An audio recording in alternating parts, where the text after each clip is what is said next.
Magandang araw. Itago niyo na lang ako sa pangalang Jerome. 30 years old at may asawa na. 5'8" ang taas at isa akong sales manager sa kumpanyang aking pinagtatrabahuhan. Ang pangalan ng aking misis ay Andrea. Magkasing edad kami at isa naman siyang guro sa isang private high school. Maganda si misis. Morena pero makinis. Shoulder length ang buhok na medyo may kulot ng kaunti sa dulo. Matangkad din siya at malakas ang appeal sa mga lalaki. Kahit na may dalawa na kaming anak, ay mas lalong nagkaroon ng kurba ang katawan ni Mrs. Lalo itong sumeksi sa paningin ko. Hindi ko alam kung bakit. Kung ano ang sikreto niya, kung paano niya unti-unting naibalik sa pagkadalaga ang kanyang itsura. Pero dahil doon, ay lalong dumami ang mga lalaking umaaligid sa kanya.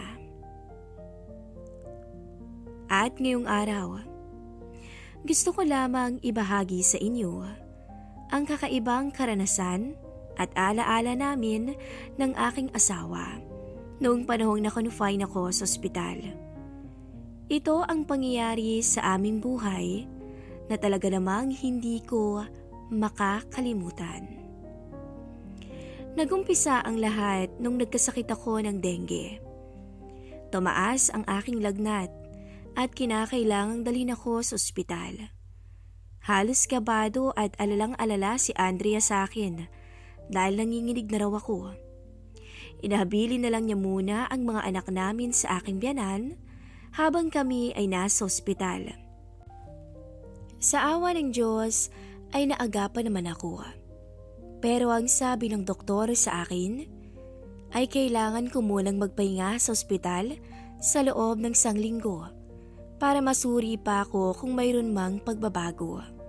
Kaya yun nga ang nangyari. Nagtagal pa ako ng 1 week sa ospital. Wala naman akong naging problema sa aking pamamalagi. Kumuha kami ng private room para makapagpahinga ako ng walang abala. Samantala ay nag-file ng leave pansamantala si Andrea sa kanyang trabaho para mabantayan ako.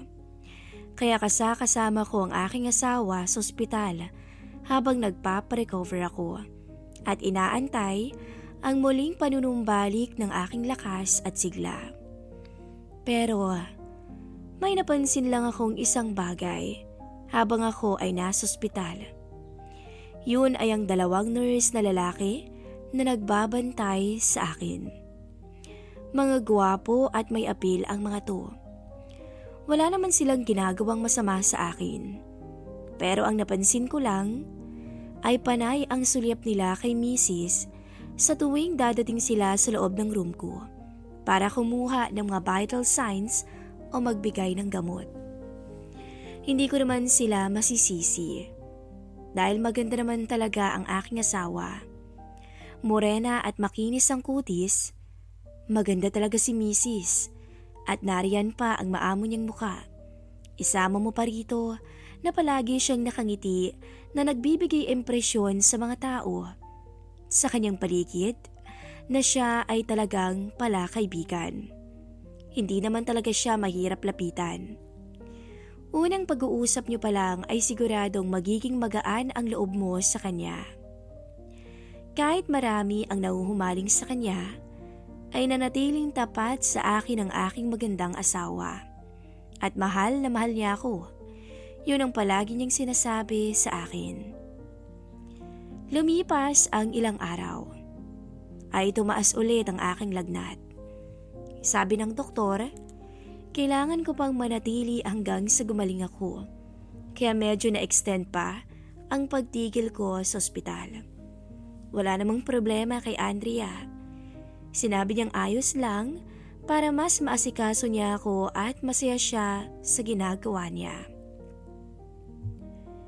Dahil nagtagal pa kami sa ospital, ay naging daan to sa 2 nurse na lalaki na masilayan at makasama pa ng matagal ang aking asawa. Dahil parati silang dalawa ang dumadating sa aking kwarto, ay parang nakasanayan na ng aking misis na makita ang dalawang gwapong mga nurse. Hindi nagtagal ay nabuo ang tiwala ni misis sa dalawa. Nagumpisa ito sa mga simpleng ngiti, pagbati at minsan ay sa mga kaunting biro ng dalawa sa aking asawa. Naging confident sila sa kanilang mga sarili at nagpakilala kay Andrea. Okay naman to sa aking misis dahil sadyang friendly to at walang mali siya. Nalaman ko ang pangalan ng dalawang nurse na itago na lang natin sa Aldrin at Adrian. Hindi nagtagal ay mas lalong naging close sina Aldrin at Adrian sa aking asawa. Minsan ay nagbibiroan pa sila at nagtatawanan kasama ang aking misis. Mukhang enjoy na enjoy naman si Andrea sa mga bagong nakilalang mga kaibigan. Minsan ay hindi ko marinig ang pinag-uusapan nilang tatlo dahil nasa kama ako at nakadextrose.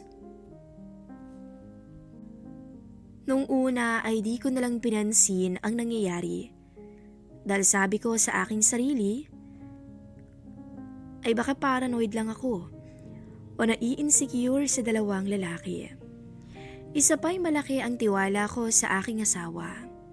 Ngunit isang araw ay nagtataka ako nang hindi ko nakita si Andrea halos kalahating araw na.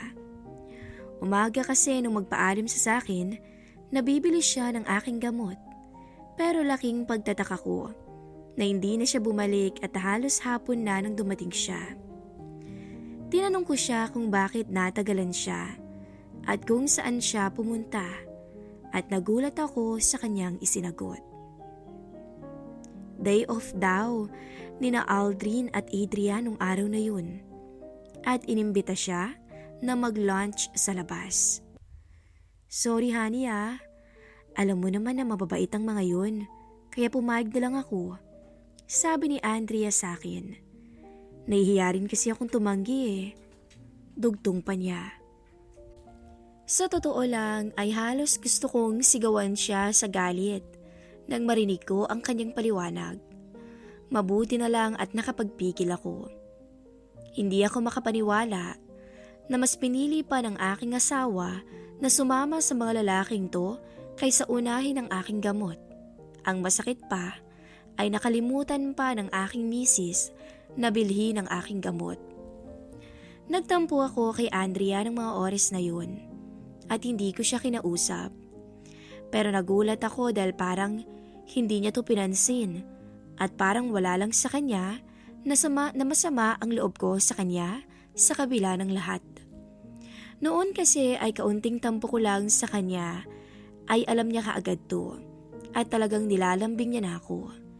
Pero ngayon ay parang wala lang ang nangyari. Abala siya sa pagtitext na nakaupo sa aking tabi. Minsan ay napapansin ko pa na napapangiti pa siya. May idea na ako kung sino ang ka-textmate ni Mrs. Sigurado ko na ang dalawang mokong na nurse na yon. Ang sumunod na mga araw ay walang pinagkaiba. Naging malapit palalo si Andrea sa dalawang nurse. Minsan ay naririnig ko pa na nagbibigay ng compliment si Andrea sa dalawa. At sinasabihan niya ang mga to na ang gagwapo nila. Na sinusuklian naman ng dalawang lalaki ng biro sa aking asawa. Sinasabi nila na ang ganda raw at ang sexy ni Andrea.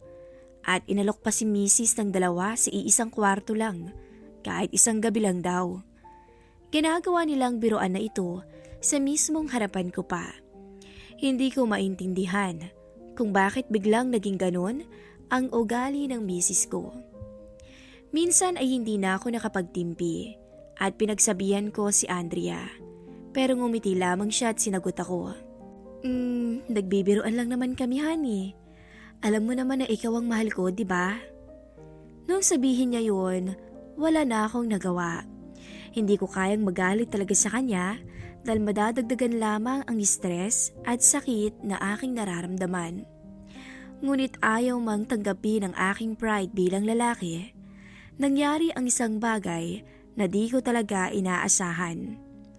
Sa tuwing maaalala ko yun, ay awang-awa ako sa aking sarili. At iyon ang nagpabago sa relasyon naming mag-asawa at lalong-lalo na sa pagtingin ko kay Andrea. Nangyari ang gabing tila naging isang palaisipan sa akin. Katatapos ko lang mag-dinner at magpapahinga na sana ako. Si Andrea naman ay abala sa pagligpit ng aking pinagkainan. Biglang dumating si Aldrin sa aking silid. Nag-usap sila ni Mrs.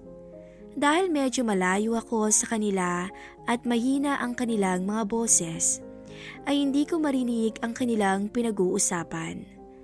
Narinig ko lang ang huling sinabi ni Aldrin na, "Sige mamaya," na sinagot naman ang aking misis ng, "Okay." Nung makaalis na ang lalaki, ay tinanong ko kay Andrea kung anong pinag-uusapan nila. Medyo nagulat ako sa kanyang sinagot. "Ha? Wala yun Han, tungkol lang sa gamot mo." Sagot ni Mrs. sa akin at itinuloy ang kanyang ginagawa na pagligpit. Hindi ko na lang din pinansin yun at nagpahinga na lamang ako. Ilang saglit pa ay nagpaalam sa akin si Andrea. "Han, aalis muna ako Pagpapaalam niya. "Saan ka pupuntahan?" Tanong ko naman sa kanya. "Doon lang sa may kantin, may bibilin lang. Sandali lang ako, okay?" Sagot niya sa akin.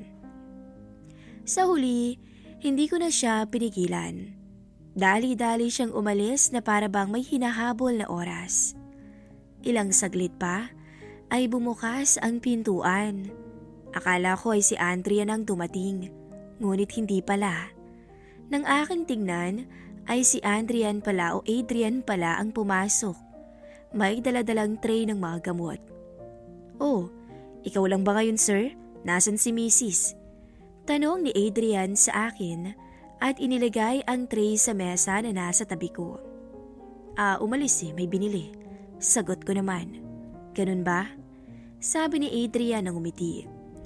Kinuha niyang isang injection at ini-inject niya to sa isang tubo na matatagpuan sa aking dextrose at sinimulang ilipat ang gamot sa loob ng tube. "Para sa ano ba yan?" Tanong ko sa kanya. Wala. Wala ito. Antibiotics lang." Maikling sagot niya sa akin. Pagkatapos noon, ay dali-dali niyang iniligpit ang mga gamit at umalis na rin.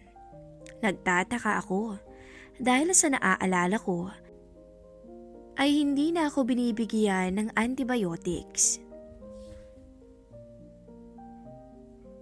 Ilang sandali pa ay naramdaman ko na lang na para na akong inaantok. Bigla akong nagimbal sa bumulabog sa aking isipan. Paano pala kung ibang gamot ang nilagay niya sa akin? Pero nung mga oras na yun, hindi na ako nakapag-isip ng tuluyan nang pinikit ko na ang aking mga mata dahil sa antok at tuluyang nakatulog. Hindi ko alam kung ilang oras ako na nakaidlip o masasabing nakatulog. Pero nang imulat ko ang aking mga mata, napansin ko na nakahiga pa rin ako at nangihina. Napansin ko rin na wala pa rin si Missy sa loob ng room. Ngunit lalo akong kinabahan nang mapansin kong hindi ko maigalaw ang aking buong sarili.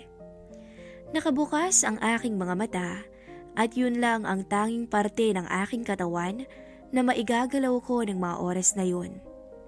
Sinubukan kong magsalita pero di ko maibukas ang aking mga bibig. Hindi ko alam ang mga nangyayari. Alam kong buhay pa ako dahil nakakahinga pa ako at gumagana pa rin ang aking pandinig. Yun nga lang ay di ko talaga maigalaw ang aking katawan. Bigla akong nakaramdam ng takot. Paano kung nakoma ako? Paano kung naparilasa na ang buo kong katawan habang buhay? Doon ko naalala si Adrian at ang misteryosong gamot na inilagay niya sa aking dextrose na hindi ko maiwasang tanungin sa isipan ko kung ano talaga yung nilagay niya. At bigla-bigla na lamang akong nagkaganoon. Buisit. Gago talagang nurse na yun. Anong ginawa niya sa akin? Nasaan na si Andrea? Nasaan na ang asawa ko? Tanong ko sa aking sarili. Ilang sandali pa ay narinig ko na bumukas ang pinto. May mga yapak ng mga paa kong naririnig na papalapit sa akin. At pagkatapos ay may narinig akong nagsalita. Okay lang ba siya? Laking pasasalamat ko nang marinig ko ang pamilyar na boses ng aking asawa. Huwag kang mag-alala, okay lang yan. Heto, ayusin natin para makaupo siya. Rinig ko ang isa pang boses na nagsalita. Kilala ko agad kung sino yun. Ang boses na yun ay kay Aldrin. Napansin ko na lang na may humawak sa akin. At pagkatapos ay pinilit akong pinaupo sa kama. Ang aking likuran ay nakasandal sa headboard. At dahil nakaupo na ako, ay doon ko nakita kung sino ang mga tao na kasama ni Andrea sa loob ng room. Walang iba kundi sina Adrian at Aldrin. Sila rin ang tumulong sa akin para makaupo. Nakatayo silang tatlo sa gilid ng kama ko. Sa sandaling yun, ay gusto kong sumigaw para malaman ni Andrea kung sino ang may gawa nito sa akin. Pero nakalimutan ko na tanging mga mata ko lamang at tenga ang gumagana. Nakabukas ang aking mga mata at alam ko na nakikita yon ni Andrea. Diyos ko, nakamulat pa talagang mata ng asawa ko. Sambit ni Andrea. Siyempre, gising na gising yan. Nakikita at naririnig niyang lahat ng nasa kanyang paligid. Hindi lang talaga siya makagalaw. Pagpapaliwanag ni Aldrin. Sigurado ka ba talaga na walang masamang mangyayari sa kanya? Tanong ni Andrea. Wala, sigurado yun. Ilang sandali lang, mawawala nung epekto ng gamot na nilagay ko sa kanya. Sagot ni Aldrin na nakangiti. Hindi ko maintindihan kung ano ang ibig sabihin ng aking mga naririnig. Nagtataka ako dahil parang may alam si Andrea sa lahat ng yun. Pero ang sumunod na kaganapan ang mas lalo kong kinagulat. At dahil dun ay parang sasabog ang aking puso. Ang galing naman, gising siya at malalaman niyang lahat pero di siya makakilos. Sabi pa ni Andrea na tumatawa at humarap kay Aldrin. Halika na nga rito. Sagot ni Aldrin at niyakap ang aking asawa, kasabay ng isang hindi kapani-paniwalang halik. Gulat na gulat ako sa aking nasasaksihan sa aking harapan. Hindi ako makapaniwala sa kataksilan ni Mrs. Mas lalong di ako makapaniwala na kasabwat pala siya ng dalawa. Gulong-gulo ang aking isipan. Gusto kong umalis ng mas sandaling yun pero wala akong magawa dahil di ako makakilos. Ang tanging magagawa ko na lamang ay saksihan ang tila bangungot sa buhay ko. Hanggang tuluyang lumapit na rin si Adrian sa aking misis. Halos maiyak ako ng mga oras na yun. Hindi ako makapaniwala na pumayag ang misis ko na magpakasasa ang dalawang mokong na yun sa kanya. Sorry pare hiramin muna namin ang asawa mo. Sabi ni Aldrin sabay na palingon din si misis sa akin na nakasandal sa pader ng mga oras na yun habang kayakap ang isa sa kanila.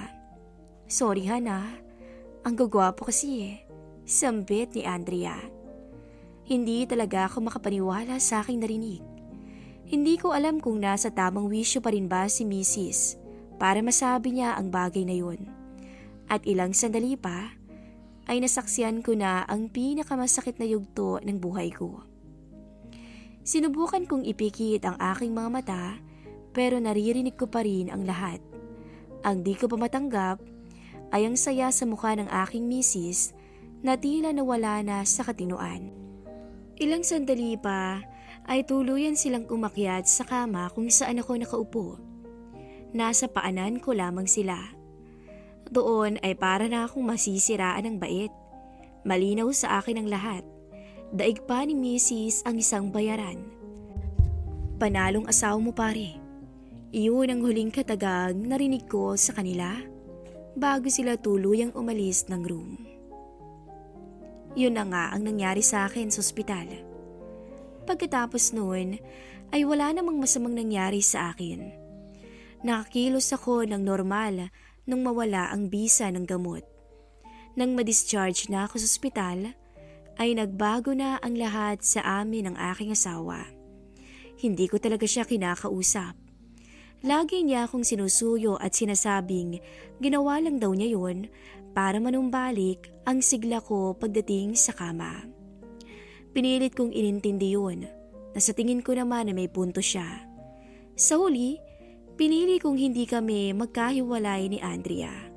Dahil sa kabila noon o ng kalokohang ginawa niya, ay mahal ko pa rin siya. Pero magpasa hanggang ngayon, ay hindi ko talaga nakakalimutan ang nangyari sa ospital na yun. At patuloy pa rin naman si Mrs. sa paghingi ng dispensa at sinabing isang beses lang naman daw niya yung ginawa at alam niyang hinding-hindi na yun mauulit pa. Ako bilang lalaki ay may pride rin. Ayoko sanang maging tanga, ngunit mas nangibabaw ang pagmamahal ko sa aking asawa. Kung kayo ba ang nasa kalagayan ko, magagawa niyo bang magpatawad sa kabila ng lahat?